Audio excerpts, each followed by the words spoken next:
Good morning, dear student. Our next topic was Mars. Okay, Mars is the fourth planet from the Sun. Actually, सन से distance के base पर अगर देखा जाए तो मार्स क्या होगा, फोर्थ नंबर का प्लैनेट है जो सन से डिस्टेंस के बेस पर डिपेंड करता है. It is second smallest planet in the solar system. और सबसे स्मॉलेस्ट प्लैनेट में कौन सा है, सेकंड नंबर का सीक्वेंस आता है इसमें, जो सोलर सिस्टम में second smallest planet in the solar system. And it is about half the size of the earth, लगभग, और अपनी अर्थ की साइज का लगभग हाफ होता है. ठीक है. Mars is also called the red planet because it the soil and the rocks on it surface are red in colour. आप समझे, मार्स को हम एक्चुअली क्या बोलते हैं, Mars is also called the red planet, क्योंकि इसकी सरफेस जो होती है, उसके सॉइल और रॉक्स, जो चट्टाने जो होती है, वो उसकी सरफेस कैसी होती है, रेड होती है कलर्स में, इसलिए हम इसको क्या बोलते हैं, red. Mars is also called the red planet, इसलिए हम इसको क्या बोलते हैं, रेड प्लैनेट, क्योंकि इसकी सॉइल और रॉक्स क्या होती है, रेड होती है. ठीक है. सरफेस क्या होती है, रॉक्स क्या होती है, रेड होती है इन कलर. ठीक है. Mars has 2 moons. और एक्चुअली हमारे, जैसे हम जानते हैं हमारे अर्थ के पास एक मून होता है, तो मार्स के पास कितने मून होते हैं, 2 मून्स होते हैं. ठीक है. नेक्स्ट आ रहा है जुपिटर. ठीक है. Jupiter is the fifth planet from the sun that and the largest planet in the solar system. Actually क्या होता है, फिफ्थ प्लैनेट है, मार्स फोर्थ हो गया, जुपिटर क्या फिफ्थ प्लैनेट हो गया from the sun and largest planet in the solar system. और पूरा सोलर सिस्टम में सबसे लार्जेस्ट प्लैनेट कौन सा होता है, जुपिटर होता है. ठीक है. Okay. Jupiter is also the fastest spinning planet. ठीक है. फास्टेस्ट स्पिनिंग प्लैनेट हम इसको बोल सकते हैं because of its fast spin. इसकी बहुत फास्ट स्पिन होती है. एक्चुअली जुपिटर की बहुत स्पीड क्या होती है, बहुत फास्ट होती है. The planet push the cloud surrounding it. अब वो क्या होता है, इसी वजह से क्या होता है, इसकी बहुत फास्ट स्पिन की वजह से प्लैनेट्स क्या करते हैं, क्लाउड्स इसके आसपास क्या होते हैं, आसपास क्या होते हैं, क्लाउड्स का एक सर्कुलर होता है पूरा. ठीक है. This result in the formation of a striped pattern. इसकी वजह से क्या होता है, एक स्ट्रिप्ड पैटर्न बन जाता है. ठीक है. जुपिटर है 67. अब एक्चुअली इसके पास कितने मून्स हैं, 67 known moons revolving around it. Okay.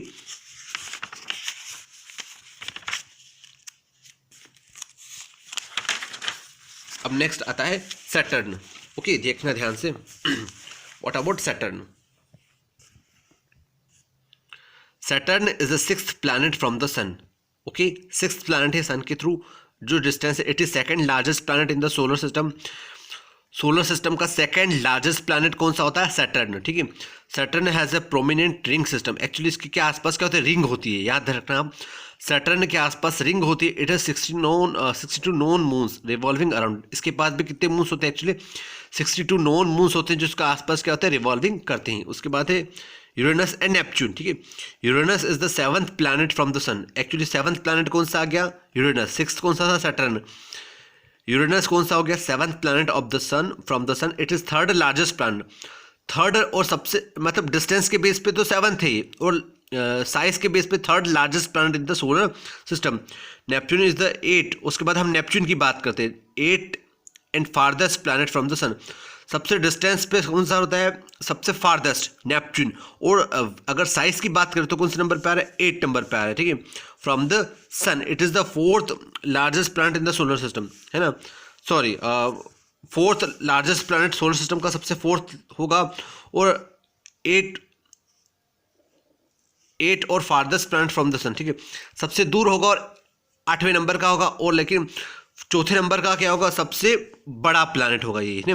Uranus के पास कितने एक्चुअली मून्स होते हैं, Uranus has about 27 known moons. कितने मून्स होते हैं इसके पास, 27 known moons. Neptune has around 14 known moons. और नेपच्यून के पास कितने मून्स होते हैं, 14 नोन मून्स होते हैं. ठीक है.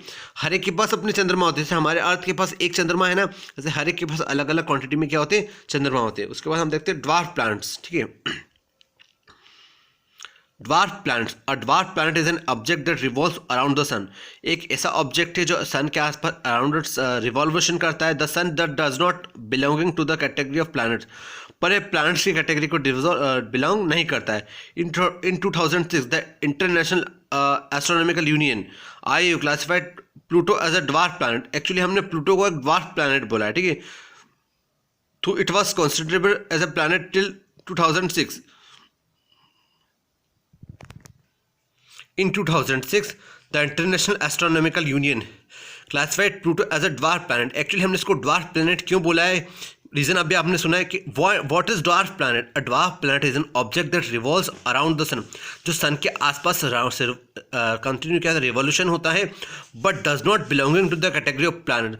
वो सन के आसपास घूमता जरूर है जैसे सारे प्लैनेट्स घूमते हैं, पर उसको उस कैटेगरी में, प्लैनेट्स की कैटेगरी में डिवाइड नहीं किया गया है। कुछ ऐसे कैरेक्टर्स होंगे जिसकी वजह से उसको प्लैनेट्स की कैटेगरी में डिवाइड नहीं किया गया, इसलिए हमने उसको क्या बोला, dwarf planets. Pluto is a dwarf planet, ठीक है।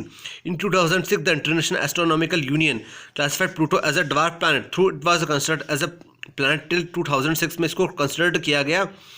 कब किया गया? 2006 में as a planet. Ceres Makemake is ETC इनके थ्रू, ये scientist are some other dwarf planets in our system. इसके अलावा और कुछ ड्वार्फ प्लैनेट्स भी हमारे सिस्टम में है। उसके बाद नेक्स्ट टर्म आती है satellites. What about satellites? Okay, तो an object that moves around a planet is on orbit is called as moon or satellite। समझ गए? अब जो किसी भी प्लैनेट के आसपास जब मूवमेंट होता है, कोई सा भी ऑब्जेक्ट जब मूवमेंट करता है उसकी ऑर्बिट में, उसकी कक्षा में, तो उसको हम क्या बोलते हैं, मून या फिर satellite. All planets except Mercury and Venus have moons. सभी प्लैनेट्स के पास क्या है, मून से, अपने अपने सैटेलाइट से। किसके एक्सेप्शन क्या है, मरकरी और विनस के पास अपना कोई भी मून्स या सैटेलाइट नहीं है। बाकी हम देखते हैं हमारे अर्थ के पास भी एक मून है, ठीक है। Moon is the natural satellite of the earth. वो मून क्या होता है, नेचुरल सैटेलाइट, मतलब एक नेचुरली जो हमको सैटेलाइट मिलता है वो है हमारे अर्थ का सैटेलाइट। कौन सा है? Natural satellite. Which is the natural satellite of earth? तो क्या है, moon is the natural satellite of the earth. Okay, अब उसके बाद आता है नेचुरल सैटेलाइट मून की बात आती है, ठीक है। तो आप सुनिएगा ध्यान से। Moon is about 3,84,400 kilometre away from the earth. It complete one revolution around the earth in 27 days.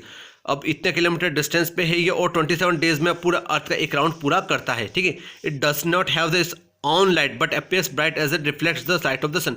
आप भी समझ सकते हैं इसकी खुद पर अपनी खुद की लाइट नहीं होती, एक्चुअली सनलाइट, सन के थ्रू उसको जो लाइट मिलती है ना, उसके थ्रू क्या होता है, रिफ्लेक्ट होता है।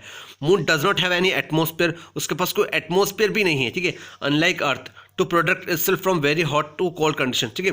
और अर्थ की तरह ही क्या होता है, अनलाइक अर्थ की तरह नहीं होता है to protect itself from very hot and cold condition. ये अपने आप को बहुत गर्मी और बहुत ठंडी कंडीशन में भी अपने आप को प्रोटेक्शन करके रखता है। हमारा मून, जो मून होता है, जो हमारा क्या है, एक सैटेलाइट है, ठीक है, is a natural satellite. So the temperature on the moon can rise till 117 degree Celsius. और टेम्परेचर, मून का टेम्परेचर कितना हाई भी हो सकता है, देखिए 117 डिग्री सेल्सियस। इतना अगर टेम्परेचर हमारे अर्थ पे हो जाए तो हम कोई सर्वाइव ही नहीं कर सकते, लेकिन इतना टेम्परेचर हाई वहाँ पे हो जाता है एट नून के टाइम पे, ठीक है। And comes down to -173 degree at. और नाइट, रात के समय कितना टेम्परेचर डाउन हो जाता है, -170 degree Celsius. The surface of the moon is covered with the large pits और होल्स कॉल्ड क्रेटर्स।